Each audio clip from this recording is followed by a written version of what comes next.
he'd had two wives, and the girl that was coming to work with to help her mother was, or help her was from the other wife, the first wife. There's 4 children in that family, and then but they were all together. They raised them together, and I'm not sure what happened to his first wife. I think she died, but I'm not. I couldn't be positive about that.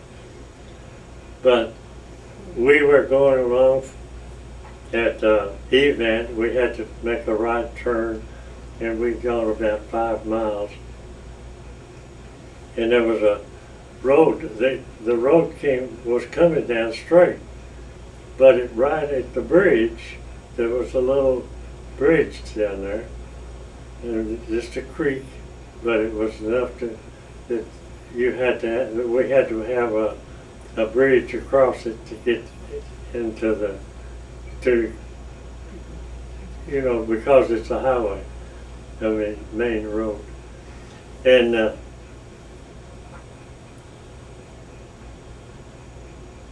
as we got up to the bridge and he started to make a turn, he turned too quick. And he hit the banister with the middle, in the radiator of his car. And it just went over. And I saw what was happening, so I opened the door. I thought I could jump out. I opened the door and it just threw me out as it flipped over, And I hit out there, and all the was down in the bottom of that creek there was a little hole about this big. And I told Dad that if it hadn't been for that little hole, it'd cut my feet off. And Dad said, when he went up there and saw how big that hole was, he said, I don't see how your feet got in it. But anyway, that had sand in the bottom, and it just, all that oil was running out, and it's just building up, so it just burned that whole ankle, on my right ankle. Big place there. And then I got another burn from there up to here when a house burned on Paris Island. Your house burned? Yeah. What's the story on that? We'll have to get that. I'll tell you now. This was at Christmas time, and most people now would have been celebrating, drinking, and having a party, But Jeannie's brother and his wife came down, and they had a son that was just about the age of Corrine. They were about 6 months old, the 2 children. And Laverta was getting a shower. That's his wife. And Jeannie was getting Corrine ready for bed. And as the house started to get cold, it's late at Christmas time, so it's getting just cool nights. And I started to punch up the fire, and nothing didn't seem to make any difference, It's like it's going out. So I put a little more coal in there, and poured a little bit of oil on it, and that oil, when it got hot or hot enough, it just blew up, and that kept the whole front of my trousers on fire. I had fire coming from my trousers up above my head. It singed my hair. And all of my fingers were burned. Skin came off of all my hand, both hands, besides burning from my leg here down to the ankle, to where my high top shoe, the sock was rolled down at the top of the high top shoe, and that's where the fire stopped. What did Jeannie say? Oh goodness! Yeah, and had to take those pants off to get, and since they were burning, and they were wool, they'd stick together and you couldn't get it to move. It was terrible. I finally got outside on the back porch and took them off and put on an overcoat that I had out there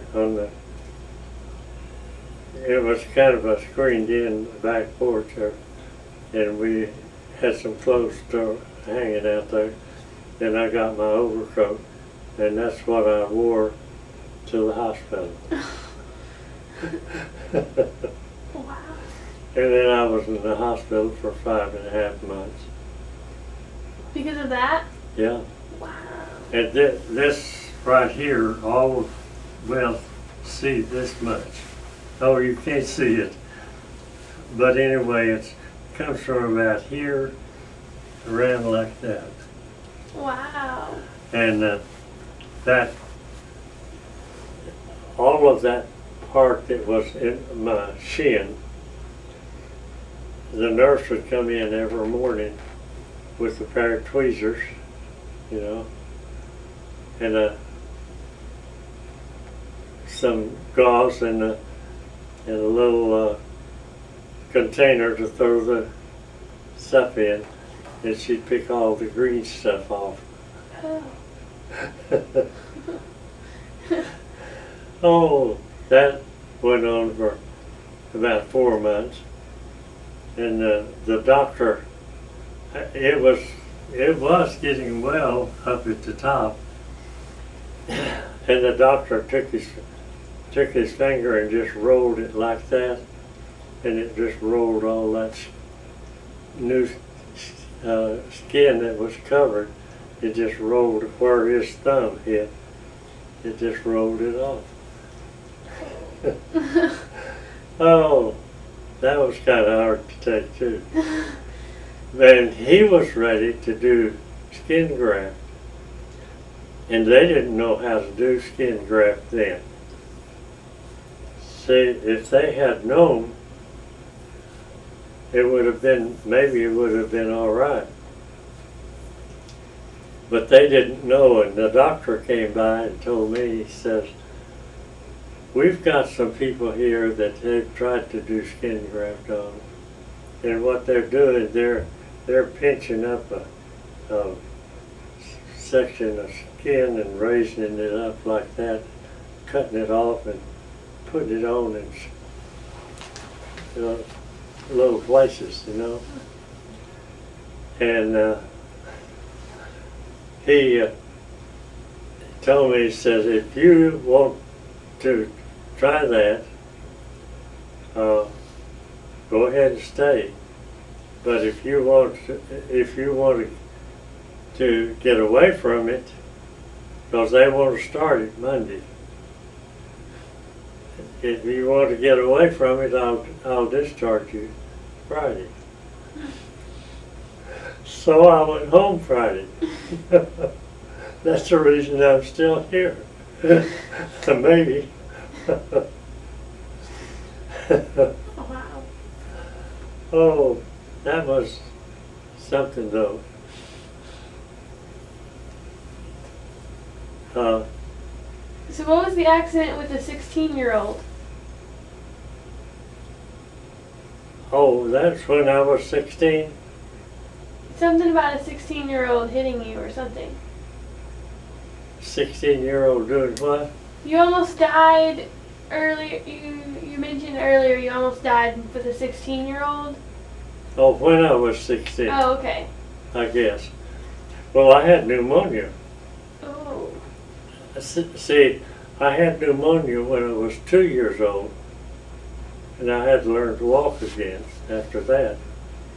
And then I had pneumonia when I was 16 or 17 years old, after we'd moved to Izora. The first year after we moved up there. And I had pneumonia there, and they thought I might not make it then again. So it's like every time I get sick, it'd be a disaster, you know. But the Lord was with me, and I'm still here. They thought you were about to die? Oh yeah, at that time, pneumonia almost killed everybody that got it. That was just now, we were fortunate. The only doctor we had in town that could treat pneumonia was the one we had. And there was another boy that had pneumonia when we were there at Izora, and he was a little bit, I guess he was a year older than I was, or maybe about a year older than I was, and he what happened,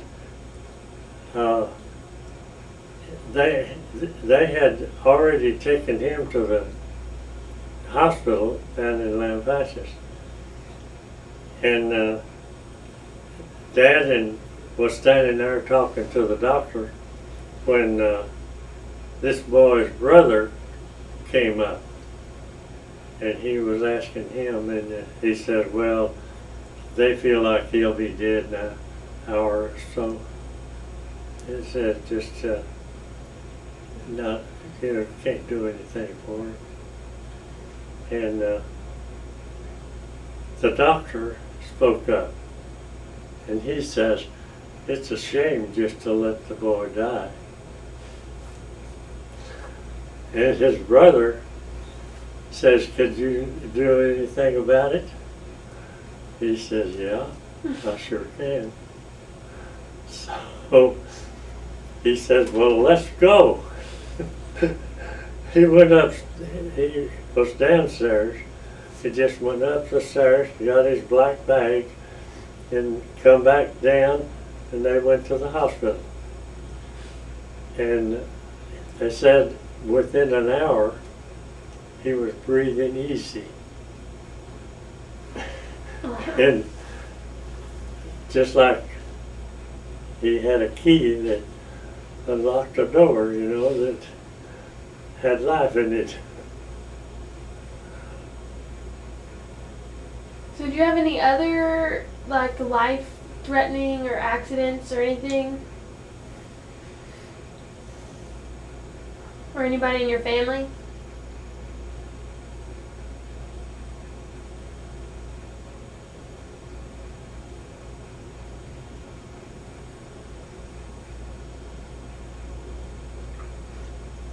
I don't remember any of the other families having my brothers and sisters having somebody in their family that was